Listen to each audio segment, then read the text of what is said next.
सुमेधा अपने घर में अपने बेटे का इंतजार कर रही थी। तभी उसके दरवाजे पर किसी की दस्तक होती है। जैसे ही सुमेधा अपने घर का दरवाजा खोलती है, वैसे ही वह देखती है कि उसके दरवाजे पर उसका बेटा अमन किसी लड़की के साथ, वो भी शादी के जोड़े में। अमन, ये कौन है शादी के जोड़े में? माँ, ये मेरी पत्नी है और आपकी बहू काजल। ये तू क्या बोल रहा है बेटा? तूने शादी कर ली? अरे अगर तू किसी लड़की को पसंद करता था तो तुझे बताना चाहिए था, तेरी शादी ऐसे ही करवा देती मैं। तू इस तरह से शादी करके क्यों आया है? सुमेधा ये बात बोल ही रही होती है, तभी काजल बीच में बोल पड़ती है। माँ जी, आपको अमन जी ने मेरे बारे में इसलिए नहीं बताया क्योंकि अगर आपको मेरे बारे में पता चलता तो शायद आप मुझे अपनाने से मना कर देती।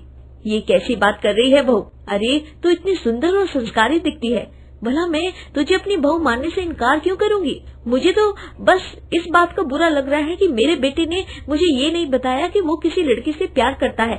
सुमेधा की बात सुनकर काजल और अमन एक दूसरे की तरफ हैरानी से देखने लगते हैं। माँ, सच में अगर आपको काजल के बारे में पता होता तो आप मेरी शादी काजल से करवा देती? हाँ बेटा, मैं तेरी शादी काजल से करवा देती। देख तो कितनी सुंदर बहू है, भला इतनी सुंदर बहू को कोई कैसे अपनाने से मना कर सकता है? मैं तो शुरू से ही चाहती थी कि मेरे घर में एक सुंदर और सुशील बहू आए। बहू, तू यहीं रुक, मैं अभी गृह प्रवेश का सामान लेकर आती हूँ। इतना बोलकर सुमेधा गृह प्रवेश का सामान ले आती है और आरती उतार कर उसको चावल से भरे कलश को गिराकर अंदर आने को कहती है। माँ जी, मैं गृह प्रवेश करने से पहले आपको अपनी सच्चाई बताना चाहती हूँ। बहू, सच झूठ बाद में पता चलता रहेगा, पर फिलहाल तू अभी गृह प्रवेश कर। अपनी सास की बात सुनकर काजल अब गृह प्रवेश करती है और अंदर जाती है। वह अपनी सास का हाथ रोक अपनी सास से बोलती है। माँ जी, आपको मेरा सच जानना बहुत जरूरी है, प्लीज एक बार मेरी बात सुन लीजिए। काजल की बात सुनकर सुमेधा उसकी तरफ देखती है और उसको अपना सच बताने के लिए कहती है। लगता है तू अपना सच मुझे बताकर ही मानेगी। चल बता, क्या बात है? आखिर ऐसा कौन सा सच है जो तू मुझे बिना बताए इस घर में कदम नहीं रखना चाह रही थी? माँ जी, मैं कोई मामूली लड़की नहीं हूँ, बल्कि क्या बहू? माँ जी, मैं कोई मामूली लड़की नहीं, बल्कि मैं किन्नर हूँ। काजल के मुंह से किन्नर शब्द सुनकर मानो सुमेधा के पैरों तले जमीन खिसक जाती है और वह अपने सर पर हाथ रख नीचे बैठकर दहाड़े मार मार कर रोने लगती है। हे भगवान, एक तो मेरे बेटे ने भागकर शादी कर ली, लड़की की शक्ल देखी तो बहू पसंद आ गई, लेकिन अब पता चल रहा है जो मेरी बहू है वह लड़की नहीं बल्कि किन्नर है। तू मुझे कौन से जन्म की सजा दे रहा है भगवान, जो मुझे बहू के नाम पर एक किन्नर बहू दे दी? मैं लोगों को क्या मुंह दिखाऊंगी? मैं लोगों से क्या कहूंगी कि मेरी बहू एक किन्नर है? अरे कल मुंह है, तुझे कोई लड़की पसंद नहीं आई जो तू एक किन्नर से शादी करके आ गया? तूने सब बर्बाद कर दिया। चल निकल मेरे घर से, एक किन्नर मेरे घर की बहू कभी नहीं बन सकती। निकल जा अभी के अभी, मैं तुझे अपनी बहू के रूप में कभी नहीं स्वीकारूंगी। इतना बोलकर सुमेधा काजल को घर से निकालने लगती है, पर तभी अमन अपनी माँ का हाथ पकड़ देता है और काजल के सामने खड़ा हो जाता है। बस माँ, बहुत हुआ आपका, बहुत बोल लिया आपने और बहुत सुन लिया मैंने।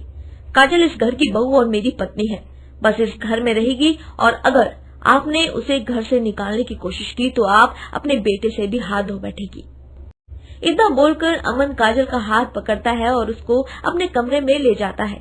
ऐसे ही समय बीतता जाता है और बीते समय के साथ काजल को उसकी सास बिल्कुल भी पसंद नहीं करती।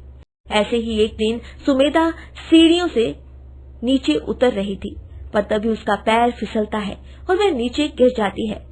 नीचे गिरने की वजह से सुमेधा के सर पर काफी चोट आ जाती है और वह बेहोश हो जाती है। तभी वहाँ काजल आती है और अपनी सास को इस तरह जमीन पर पड़े देख वह अपनी सास को अपना सहारा देकर सोफे पर बिठा देती है और तुरंत डॉक्टर को फोन करती है। कुछ देर बाद डॉक्टर वहाँ आते हैं और उसके सास का इलाज कर उसको दवाई देने लगते हैं और डॉक्टर कहते हैं, देखो काजल जी, आपकी सास के सर पर काफी चोट लगी है, इसीलिए कोशिश करना आप अपनी सास की देखभाल अच्छे से करें और हो सके तो उन्हें हफ्ते 2 हफ्ते के लिए बेड रेस्ट दे। और हाँ, मैंने जो दवाइयाँ आप लोगों को लिखी है उसको आप इन्हें समय समय पर देते रहना। जी डॉक्टर। पर घबराने वाली बात तो नहीं है ना? माँ जी को ज्यादा चोट तो नहीं लगी ना?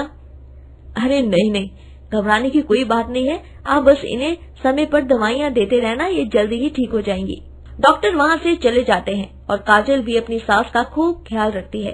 रात को जब अमन आता है और अमन को ये सारी बात पता चलती है तो अमन काफी उदास हो जाता है।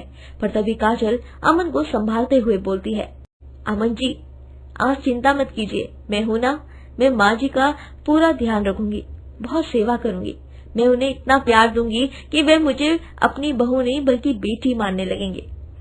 अमन और काजल एक दूसरे से बात कर ही रहे थे तो वहीं पर दूर से खड़ी सुमेधा उन दोनों की ये बात सुन लेती है और अपनी बहू के मुंह से इतनी मधुर बात और इतनी सेवा देख सुमेधा को अपने किए पर बहुत पछतावा होता है और वह अपनी नजरें झुकाए अपनी बहू के पास आती है।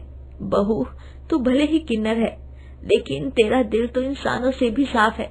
तू भले ही एक किन्नर है लेकिन तेरा मन तन हर इंसान से साफ है जो इंसान के नाम पर पाप करता है। मैं भी कहीं न कहीं पापी ही हूँ जो तुझे अपनी बहू ना मानकर बहुत बड़ी गलती कर रही थी। तुम्हें मैंने कितना कुछ बोल दिया पर मैं तुझे अपनी बहू के रूप में कभी स्वीकार नहीं कर पाई, लेकिन अब नहीं, आज से बल्कि अभी से तू मेरी बहू नहीं बल्कि मेरी बेटी है और बेटी ही बनकर रहेगी। और इतने दिनों तक मैं तेरे साथ जो भी कुछ किया, हो सके तो मुझे उसके लिए माफ कर देना। सुमेधा की बात सुनकर काजल अपनी सास को माफ कर देती है, जिसके बाद वे सभी एक साथ खुशी से रहने लगते हैं।